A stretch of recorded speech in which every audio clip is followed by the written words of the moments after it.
Hi there, welcome back to part 18 of Losing the Boomer Blues. Continuing from we left off on chapter 10.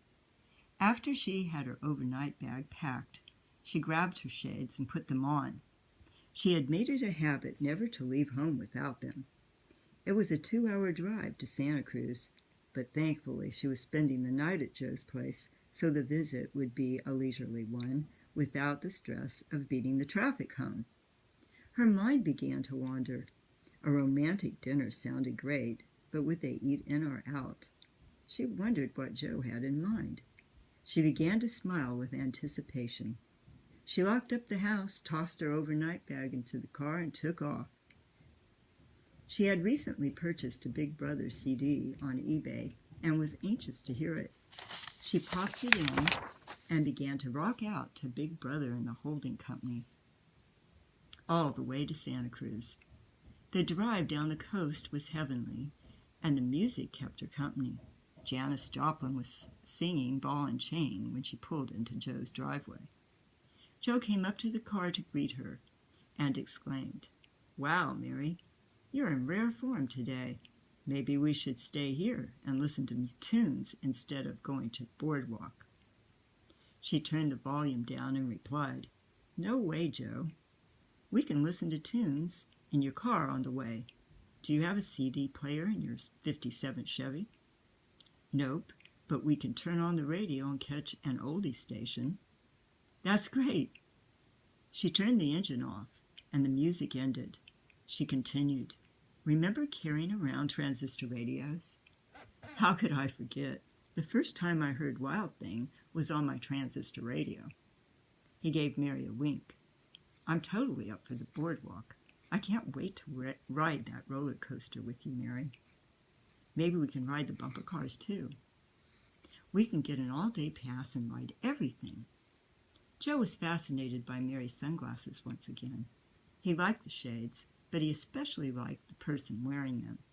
There was magic in the air every time they were together.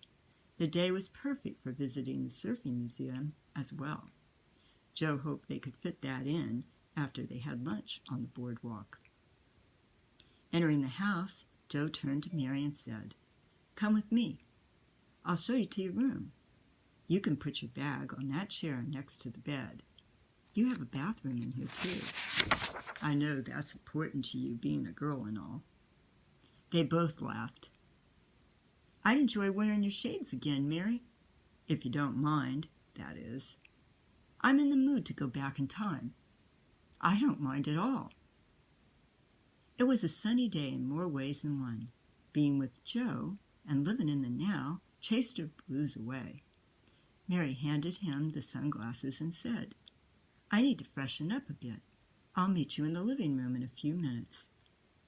She placed her bag on the chair, opened it, and settled her things in the guest bedroom.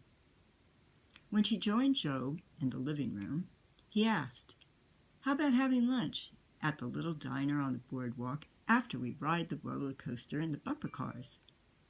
"Sounds like a plan." Joe mentioned that the diner had been around since the '60s and that it still had an old-fashioned atmosphere with tabletop jukeboxes that played old 45s. That made Mary remember the Coconut Grove and the concerts on the boardwalk during the summers when she was a young teenager in the '60s. Joe put the sunglasses on and asked, "Are you ready to take off in my '57 Chevy?" "All set, Joe. I can't wait to ride in it." He winked and said, "I can't wait to see what surprises come my way with these shades on." Joe enjoyed wearing the sunglasses because they conjured up more flashbacks from the '60s, and he felt they looked cool. He adjusted Mary's seat, made sure she was buckled in, and off they drove to the boardwalk. When they arrived, they parked a few blocks away and leisurely walked along until they came to the entrance. As they were approaching the roller coaster, Mary squeezed Joe's hand and said, "It's been years since I last saw it. It looks scary." "Nah, it's a blast. Come on, let's take a walk on the wild side," Mary said timidly. comforting reassurance. "Don't be scared, Mary. I'm with you." He purchased 2 tickets for the Giant Dipper and said, "Come on, let's get in line." He handed Mary her sunglasses and said, "You might want to put these in your purse for safekeeping." Mary put them away, and they stood waiting in the line until it was time to board the roller coaster. She clung to his arm, looked up at him, and said, "I'm not letting go of you, Joe." "I'm counting on that." But Mary did let go of Joe's arm as they got on board and took a seat in the first car. She held on to the bars for dear life the minute the Giant Dipper took off. Joe raised his arms above his head as the car began slowly climbing up the hill. Reluctantly, she raised her arms too. When it made it to the top, all of a sudden and without warning, the car plunged down the next hill. Mary dropped her arms down and wrapped her hands tightly around the bars, and Joe dropped his arms to put his hand upon Mary's.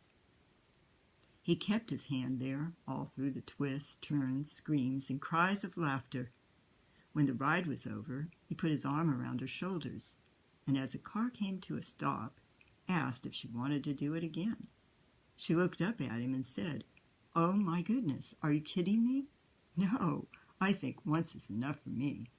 Maybe some other time. Just look at my hair, it's all over the place."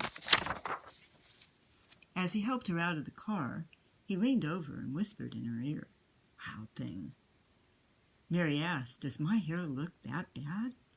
"No, I kind of like it like that." He handed her his comb and winked as they walked away from the Giant Dipper. Grinning playfully, he said, "Go ahead and tame it down, you wild thing." "Thanks, I think." She combed her hair a little and handed the comb back to him. "Let's ride the bumper cars, and afterwards we'll have lunch. Do you want to drive alone, or do you want to cruise with me?" "Why don't we continue living on the wild side and ride separately?" replied Mary.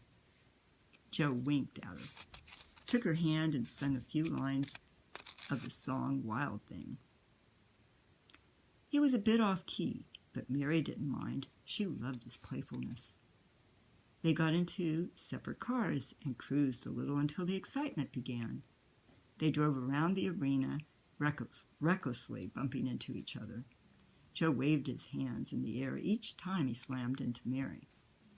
A few times her car hit the padded wall, and she sat motionless until Joe came back around and crashed into her again, spinning her around and around. It was a total blast. After riding the bumper cars, they were ready to have lunch at the little diner on the boardwalk. They walked into the restaurant and, noticing a jukebox at an empty table in the back, walked up to it and took a seat. Mary found the song "Wild Thing" on the menu of songs, and Joe put a quarter in the jukebox. The song began to play, and they started singing along until the waiter came up to them. Embarrassed, they stopped singing. The waiter smiled and said, "Everyone sings along to the oldies. Don't feel embarrassed. What are you two having to eat?" They ordered 2 patty melts and enjoyed themselves, listening to the oldies as they ate. After lunch, Joe suggested 2 ice cream cones for the road. Mary was on board with the idea. She loved having fun, acting like a kid again. As they were walking out of the diner, Joe asked Mary if she was ready to visit the surfing museum. Although she wanted to see it, she was worried that it might bring back memories of George's surfing days. She wanted to stay in the moment, so she put on her sunglasses. Mary asked, "Were you a surfer back in the day, Joe?" "Yes, I surfed for years." "So did George. He loved it. And I loved watching him. Patty liked coming along with me, too. She taught ballet on Saturdays, but on Sunday she packed a lunch for us, and we spent the day on the beach surfing. She was a pretty good surfer. I never surfed. Although I tried a few times, I never quite got the hang of it." We're going to stop here, and we'll continue tomorrow. Thank you for joining me today. Have a nice evening. Ciao.